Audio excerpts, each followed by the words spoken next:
और इस वक्त एक बड़ी खबर आ रही है, सीधा उसका रुख करते हैं। अडानी ग्रुप विवाद के बीच अब आरबीआई का बयान सामने आया है। बैंकिंग सेक्टर को लेकर आरबीआई की रिपोर्ट आई है और आरबीआई ने यह साफ किया है कि अभी के आकलन में बैंकिंग क्षेत्र स्थिर है, यानी भारत में बैंकिंग सेक्टर में स्टेबिलिटी की बात की है आरबीआई ने। पूंजी की पर्याप्तता है और लिक्विडिटी के पैमाने पर हम सही हैं। बैंक के बड़े एक्सपोजर फ्रेमवर्क निर्देशों का कर रहे हैं हम पालन, ये कहना है रिजर्व बैंक ऑफ इंडिया का। आतंकी हमलों से कराहते पाकिस्तान ने अपने सबसे भरोसेमंद दोस्त चीन के नागरिकों को सुरक्षा देने से इनकार कर दिया। पाकिस्तान के पंजाब प्रांत की पुलिस ने कहा कि देश में मौजूद चीन के नागरिक अपनी सुरक्षा खुद करें। पंजाब प्रांत के गृह मंत्रालय ने सरकारी और प्राइवेट प्रोजेक्ट्स में काम कर रहे चीन के नागरिकों को हिदायत दी कि वो अपनी सुरक्षा के लिए ए कैटेगरी की प्राइवेट सिक्योरिटी कंपनीज को हायर कर लें, क्योंकि वो अब स्पेशल प्रोटेक्शन यूनिट के जवानों को उनकी सुरक्षा में तैनात नहीं कर सकते।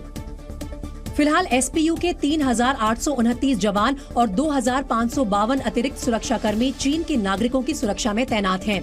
ये जवान सीपेक में काम कर रहे 7,567 चीनियों, उनके 70 घरों और 24 कैंपों की सुरक्षा कर रहे हैं। लेकिन आतंकी वारदातों को देखते हुए पाकिस्तान की पंजाब प्रांत की पुलिस ने इन्हें सरकारी सुरक्षा देने से मना कर दिया है। पुलिस का तर्क है वो विदेशी नागरिकों की सुरक्षा में तैनात जवानों को आतंक के खिलाफ जंग में इस्तेमाल करेंगे। लेकिन हाल ही में चीन के नए विदेश मंत्री किन कांग ने बिलावल भुट्टो को फोन कर पाकिस्तान में काम कर रहे चीन के नागरिकों की सुरक्षा पर ज्यादा ध्यान देने की बात कही थी, क्योंकि पिछले कुछ सालों में चीनियों पर हमलों की संख्या में इजाफा हुआ है। 26 अप्रैल 2022 को कराची में आत्मघाती बम धमाके में 3 चीनी नागरिकों की मौत हो गई थी। 14 जुलाई 2021 को खैबर पख्तूनख्वा में बम धमाके में चीन के 10 नागरिकों की मौत हुई। 14 जुलाई 2021 को खैबर पख्तूनख्वा में ही बम धमाके में 26 चीनी नागरिक घायल हुए, जबकि 28 जुलाई 2021 में कराची में चीनी नागरिकों को ले जा रही एक गाड़ी पर गोलियां बरसाई गई। 11 मई 2019 को ग्वादर के 5 सितारा होटल पर चरमपंथियों का हमला हुआ, जिसमें चीनी लोग ठहरे हुए थे। 23 नवंबर 2018 में चीनी वाणिज्य दूतावास पर हमला हुआ, जिसमें 4 लोगों की मौत हो गई थी। 11 अगस्त 2018 में बलूचिस्तान के दालबंदीन में हुए आत्मघाती हमले में 3 चीनी इंजीनियर्स घायल हुए। फरवरी 2018 में कराची में 2 चीनी नागरिकों पर गोलियां चलाई गई। एक चीनी नागरिक के सिर पर गोली मारकर हत्या कर दी गई। मई 2017 में क्वेटा से अगवा करने के बाद एक चीनी दंपति की हत्या का मामला सामने आया था, जबकि जुलाई 2007 की बात करें तो तब पेशावर में 3 चीनी नागरिकों की हत्या कर दी गई थी। पाकिस्तान के प्रधानमंत्री शहबाज शरीफ ने अपने कट्टर दुश्मन इमरान खान से हाथ मिलाने का ऐलान कर दिया। वो इमरान खान के साथ एक अहम मीटिंग करने को तैयार हो गए। लेकिन ये मीटिंग दुश्मनी खत्म करने के लिए नहीं होगी, बल्कि इमरान खान और शहबाज शरीफ देश की आर्थिक तंगहाली पर मंथन करने के लिए बैठक में हिस्सा लेंगे। पाकिस्तान मीडिया के मुताबिक पाकिस्तान की सरकार आर्थिक और राजनीतिक संकट के समाधान तलाशने के लिए ऑल पार्टी कॉन्फ्रेंस करने जा रही है। इस ऑल पार्टी कॉन्फ्रेंस के लिए शहबाज शरीफ ने पीटीआई प्रमुख और पूर्व पीएम इमरान खान को भी न्योता भेजा है। ये कॉन्फ्रेंस 7 फरवरी को इस्लामाबाद में होगी, जिसके लिए केंद्रीय मंत्री अयाज सादिक ने पीटीआई के टॉप नेताओं से संपर्क करना शुरू कर दिया है। लेकिन खबरों की माने तो इमरान खान की पार्टी पाकिस्तान तहरीके इंसाफ ने सरकार की ओर से बुलाई गई ऑल पार्टी कॉन्फ्रेंस में शामिल होने से इनकार कर दिया है। चेयरमैन पाकिस्तान तहरीक इंसाफ ने हुकूमत की जानिब से बुलाई गई कुल जमाती कॉन्फ्रेंस में शिरकत न करने का फैसला किया है। इस बाबत पीटीआई के नेता ने पार्टी का स्टैंड मीडिया के सामने रखा और कहा कि इमरान इस कॉन्फ्रेंस में हिस्सा नहीं लेंगे। इमरान खान के करीबी और पाकिस्तान के पूर्व सूचना मंत्री फवाद चौधरी को राजद्रोह के मामले में अदालत से जमानत मिल गई, जिसके बाद उन्हें रिहा कर दिया गया। लेकिन रिहाई के बाद फवाद चौधरी के आंसू निकल पड़े। दरअसल फवाद चौधरी एक पाकिस्तानी न्यूज चैनल को इंटरव्यू दे रहे थे। इस दौरान एंकर ने उनसे पूछा कि क्या जेल में रहने के दौरान उन्हें बच्चों की याद आई, क्या बच्चे मिलने आए। एंकर का पूछना ही था कि फवाद चौधरी के आंसू छलक पड़े। बच्चे जब मिलने आए तो बच्चों का क्या रिएक्शन, क्या हुआ? I can imagine, man, this is just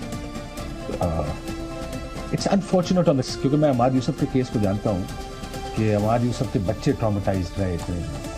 you enter house, जब आप घर के अंदर घुसते हैं और आप घर के अंदर घुस के ये बच्चे देखते हैं कि किस तरह लोग हथकड़ियां, पुलिस, ताले।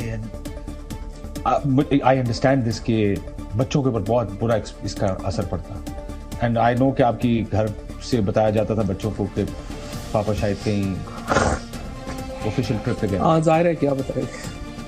इस दौरान फवाद चौधरी ने चेतावनी भरे अंदाज में शहबाज सरकार को कहा कि ताकत के नशे में चूर होकर निजी दुश्मनी करना ठीक नहीं है, क्योंकि सत्ता और ताकत हमेशा किसी एक के पास नहीं रहती। अमेरिका की रिसर्च एजेंसी मॉर्निंग कंसल्ट ने पीएम मोदी की लोकप्रियता पर एक बार फिर से मुहर लगा दी है। मॉर्निंग कंसल्ट के एक नए सर्वे में पीएम मोदी ने अमेरिकी राष्ट्रपति जो बाइडेन समेत दुनिया के 16 देशों के नेताओं को पछाड़कर सबसे लोकप्रिय नेता का दर्जा हासिल किया है। इस लिस्ट में प्रधानमंत्री Narendra Modi 78% global leader approval rating के साथ टॉप पर है। लिस्ट में दूसरे नंबर पर 68% अप्रूवल रेटिंग के साथ मेक्सिको के राष्ट्रपति लोपेज ओबेडोर हैं, जबकि तीसरे स्थान पर 62% अप्रूवल रेटिंग के साथ स्विट्जरलैंड के राष्ट्रपति हैं।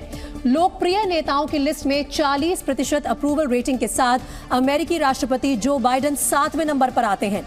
वहीं ब्रिटेन के प्रधानमंत्री ऋषि सुनक 30% अप्रूवल रेटिंग के साथ 13वें पायदान पर हैं। दिल्ली में लॉरेंस बिश्नोई गैंग के 2 बदमाश गिरफ्तार किए गए। दिल्ली पुलिस स्पेशल सेल की आज लॉरेंस बिश्नोई गैंग के 2 बदमाशों के साथ मुठभेड़ हुई। दोनों तरफ से हुई फायरिंग के बाद पुलिस टीम ने बदमाशों को गिरफ्तार किया। हरदोई में अखिलेश यादव का काफिला हादसे का शिकार हो गया। जानकारी के मुताबिक अखिलेश यादव एक कार्यक्रम में शामिल होने के लिए रवाना हुए थे और इसी बीच काफिले की गाड़ियां आपस में टकरा गई। माता वैष्णो देवी मंदिर परिसर में आग लगने का मामला सामने आया है। आग मजदूरों के लिए बनाए गए एक शेड में लगी थी, लेकिन ज्यादा नुकसान होने से पहले ही आग पर काबू पा लिया गया। उन्नाव के आगरा लखनऊ एक्सप्रेसवे पर भीषण सड़क हादसा हुआ। कार का टायर फटने के बाद कार अनियंत्रित होकर दूसरी ओर से आ रही एक कार से जा टकराई। इस हादसे में 5 लोगों की मौत हो गई, वहीं 3 गंभीर रूप से घायल हो गए। रूस के वोल्गोग्राद में गुरुवार को भव्य परेड का आयोजन किया गया, जिसमें रूस के टैंक और बख्तरबंद गाड़ियां भी शामिल हुई। ये परेड स्टालिनग्राद युद्ध की 80वीं सालगिरह के मौके पर आयोजित की गई। वो जंग दूसरे विश्व युद्ध के दौरान पूर्वी मोर्चे पर सोवियत संघ की सेना ने जर्मनी की नाजी सेना से जीती थी। उस जीत के 80 साल पूरे होने पर रूस के वोल्गोग्राद में परेड निकाली गई। वोल्गोग्राद वही शहर है जिसे 1961 तक स्टालिनग्राद के नाम से जाना जाता था।